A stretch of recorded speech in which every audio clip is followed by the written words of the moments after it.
Hi అండి, అందరికీ నమస్కారం. ఈరోజు నేను ఒక కథ మీకు చెప్పబోతున్నాను. దాని పేరు ఏంటో తెలుసా? అత్త కోడళ్ళు. అనగనగా సీతాపురం అనే ఊర్లో శ్రీకంఠుడు, భానుమతి అనే ఇద్దరు భార్యాభర్తలు ఉండేవారంట. వారికి ఇద్దరు సంతానం. శ్రీనాథుడు, శ్రీవల్లి అనే ఇద్దరు పిల్లలు ఉండేవారు. శ్రీనాథుడు చాలా మంచివాడు.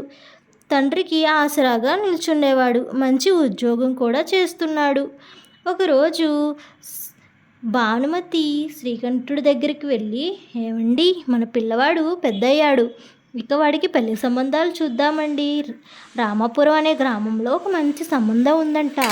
వాళ్ళు ₹1,00,000 పైగా కట్నం ఇస్తానంటున్నారు మన అబ్బాయికి అని చెప్పింది శ్రీకంఠుడికి. శ్రీకంఠుడు ఒక నవ్వి ఏమే, నీకేమైనా పిచ్చా? నా స్నేహితుడు సుదర్శనుడు కూతురు సులోచన ఉంది కదా, ఆమెకు 18 ఏళ్ళు నిండాయంట ఈ సంవత్సరం. నేను మన అబ్బాయికి సులోచన ఇచ్చి పెళ్లి చేద్దామని అనుకుంటున్నాను అంటాడు. అప్పుడు భానుమతి ఇష్టం లేనట్టుగా చూసి సరే అన్నట్టు తల ఊపుతుంది.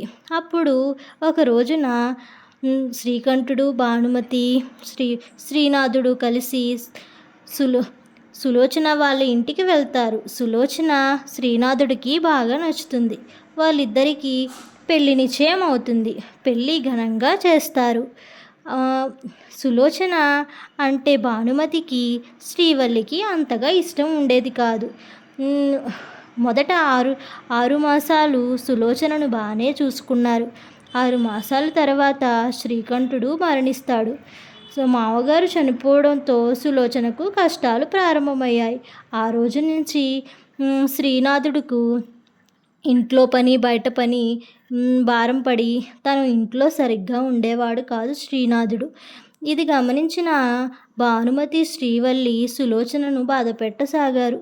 ప్రతిరోజు తనకు తలకు మించిన భారం పనులన్నీ చేయించేవారు సులోచనకు.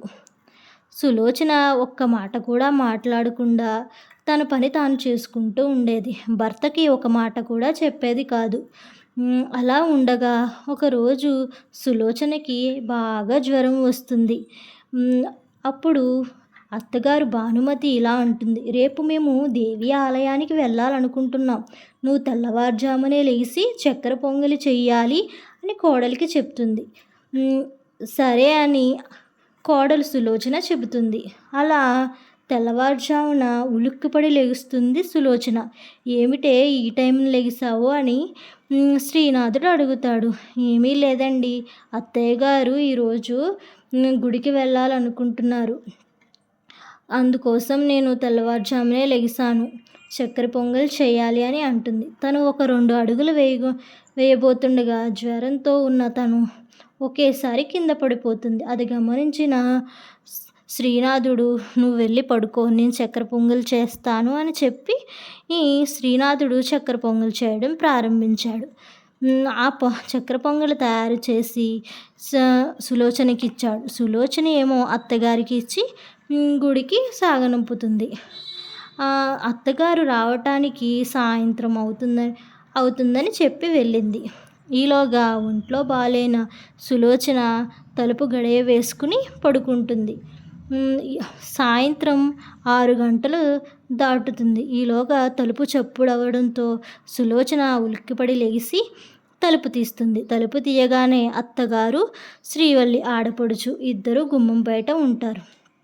సులోచన చూసి ఒకేసారి వాళ్ళిద్దరూ తిట్టడం ప్రారంభిస్తారు. మేమేమో మధ్యాహ్నం ఏమీ తినకుండా నకనకలాడాము.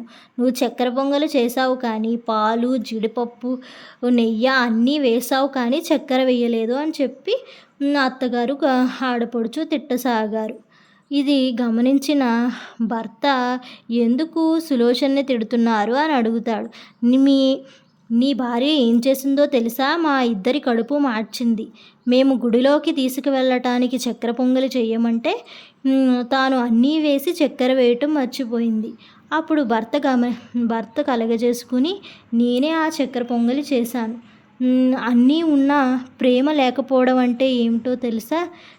అన్నీ వేసిన చక్కెర వేయలేని చక్కెర పొంగ లాంటిది.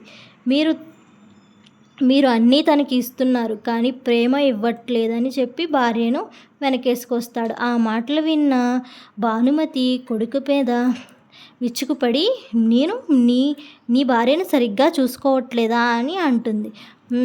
నేను తనకు అన్ని వసతులు కల్పిస్తున్నానే అంటుంది. అన్ని వసతులు కల్పించిన తనకి మీరు ప్రేమ ఇవ్వట్లేదు అని చెప్పి శ్రీనాథుడు అంటాడు. అప్పుడు చక్కెర పొంగరి ఎలాగో ప్రేమ లేని జీవితం కూడా అలాంటిదే అని శ్రీనాథుడు చెప్తాడు.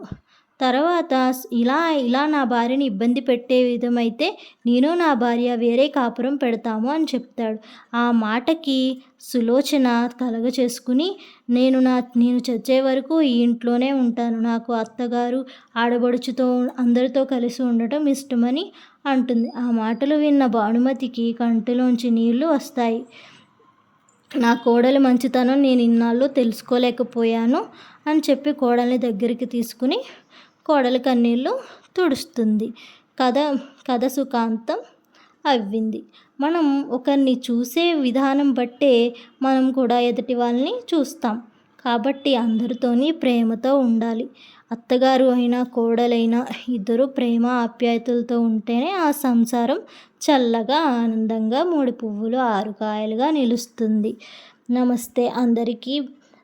నా కథ మీకు నచ్చితే నా ఛానల్ను సబ్స్క్రైబ్ చేసుకోండి.